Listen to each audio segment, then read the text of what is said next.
Saudari-saudaraku yang terkasih, para murid ditugaskan untuk mengajak semua orang mengenal kehendak Allah dan melaksanakannya. Mereka pergi dengan membawa apa yang penting untuk pewartaan. Saudari-saudaraku yang terkasih, berjumpa kembali bersama saya Inspirasiku di Antara. Renungan harian Kamis 7 Juli, Pekan Biasa ke-14. Semoga kita bersama keluarga, komunitas kita, selalu dalam keadaan baik, sehat, dan tetap bersemangat. Marilah kita mengawali renungan kita hari ini dengan tanda kemenangan Kristus. Dalam nama Bapa dan Putra dan Roh Kudus. Amin. Allah Bapa yang Maha Kudus, sungguh berlimpah kasih dan kesetiaan-Mu bagi kami. Bantulah kami untuk memberikan perhatian kepada semua orang yang kami jumpai, seperti teladan Putra-Mu terkasih, Yesus Kristus. Sebab Dialah Tuhan pengantara kami, yang bersama dengan Dikau dalam persatuan Roh Kudus, hidup dan berkuasa, Allah sepanjang segala masa. Amin. Dalam nama Bapa dan Putra dan Roh Kudus. Amin. Inspirasi kita hari ini dari Injil Suci menurut Matius, bab 10 ayat 7 sampai 15. Marilah kita baca bersama-sama dan kita renungkan.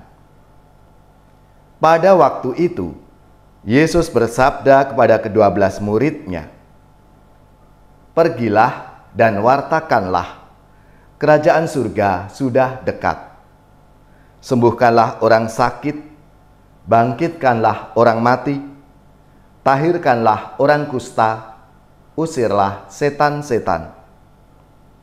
Kalian telah memperolehnya dengan cuma-cuma, karena itu berilah pula dengan cuma-cuma. Janganlah kalian membawa emas atau perak atau tembaga dalam ikat pinggangmu. Janganlah kalian membawa bekal dalam perjalanan.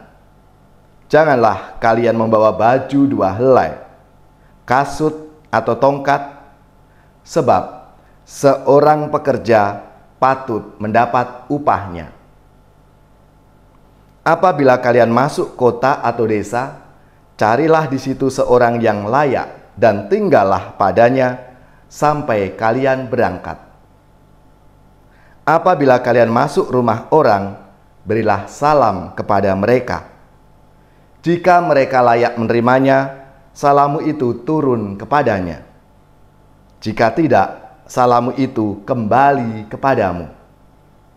Dan apabila seorang tidak menerima kalian dan tidak mendengarkan perkataanmu, keluarlah dan tinggalkanlah rumah atau kota itu, dan kebaskanlah debunya dari kakimu. Aku berkata kepadamu, sungguh, pada hari penghakiman, tanah Sodom dan Gomora akan lebih ringan tanggungannya daripada kota ini." Demikianlah sabda Tuhan. Terpujilah Kristus. Saudari-saudaraku yang terkasih, renungan sabda Tuhan hari ini kelanjutan dari permenungan kita kemarin. Yesus memberi para murid-Nya tugas. Paling tidak ada 2 tugas yang diberikan Yesus kepada para murid-Nya. Yang pertama, berbicara dalam namanya dan bertindak dengan kuasanya. Jadi para murid diminta untuk berbicara dalam nama Yesus dan bertindak di dalam kuasa Yesus. Inti dari pesan ini cukup sederhana, bahwa kerajaan Allah sudah dekat. Dan yang dimaksud dengan kerajaan Allah adalah sebuah keadaan di mana orang menyembah Tuhan sebagai Raja dan Tuhan. Dan kita ingat dalam doa Bapa kami, dikatakan, datanglah kerajaanmu, dan jadilah kehendak-Mu di bumi seperti di surga. Saudari-saudaraku yang terkasih, para murid ditugaskan untuk mengajak semua orang mengenal kehendak Allah dan melaksanakannya.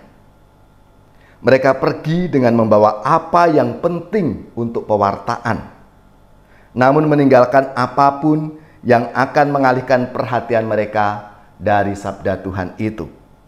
Mereka harus melakukan pekerjaan bukan untuk apa yang dapat mereka terima darinya, melainkan untuk apa yang dapat mereka berikan cuma-cuma kepada orang lain. Itu tugas para murid yang pertama. Lalu yang kedua, Yesus mengatakan bahwa seorang pekerja patut mendapatkan upahnya. Barangkali ungkapan ini mengandung arti bahwa seorang pekerja Tuhan tidak perlu tenggelam dalam memikirkan jaminannya. Sebaliknya, diharapkan bahwa umat Tuhan tidak boleh gagal dalam menopang para pekerja Tuhan. Dan Tuhan Yesus mengakhiri pengajarannya dengan peringatan bahwa orang yang menolak firman Allah, ia sudah berada dalam hukuman. Tuhan memberikan firman-Nya agar kita punya hidup di dalam Dia. Saudari-saudaraku yang terkasih, itulah tugas yang diberikan Yesus kepada para murid-Nya, dan tentunya juga untuk kita semua. Mari, kita semua dipanggil untuk mewartakan bahwa kerajaan Allah sudah dekat, dan kita sendiri mengalami kehadiran kerajaan Allah itu, mulai dari keluarga kita, komunitas kita, dan dimanapun kita diutus. Di tempat kita bekerja, dalam karya pelayanan kita, supaya semua orang mengalami rahmat dan berkat Tuhan itu.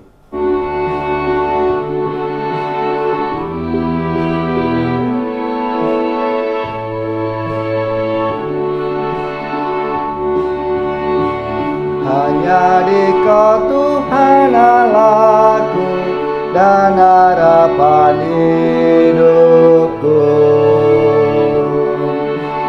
Ya Tuhanku, tolong diriku memusatkan budi padamu, ku dalami citra-Mu Tuhan, namun tawar daya ingatan.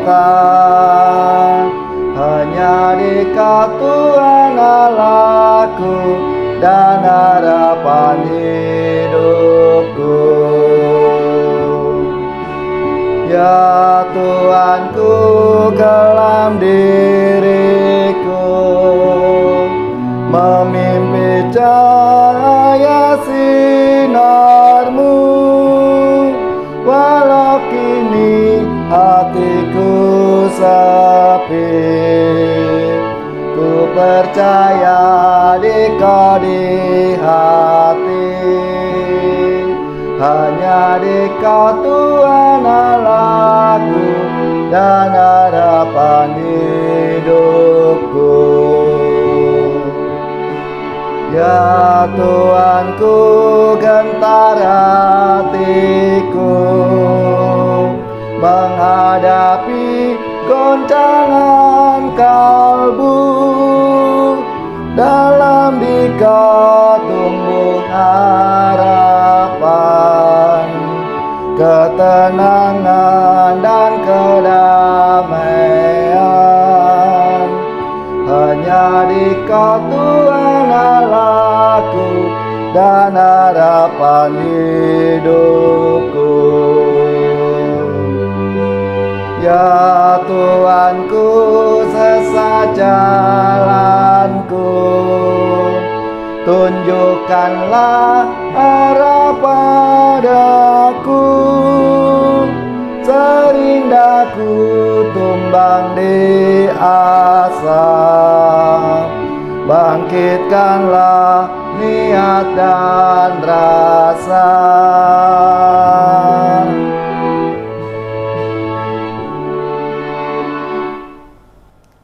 Saudari-saudaraku yang terkasih, marilah kita siapkan hati kita untuk menerima berkat Tuhan.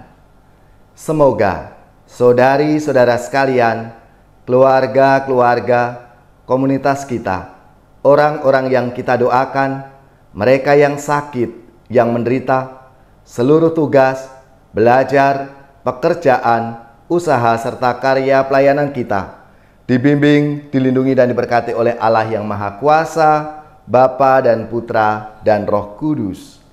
Amin.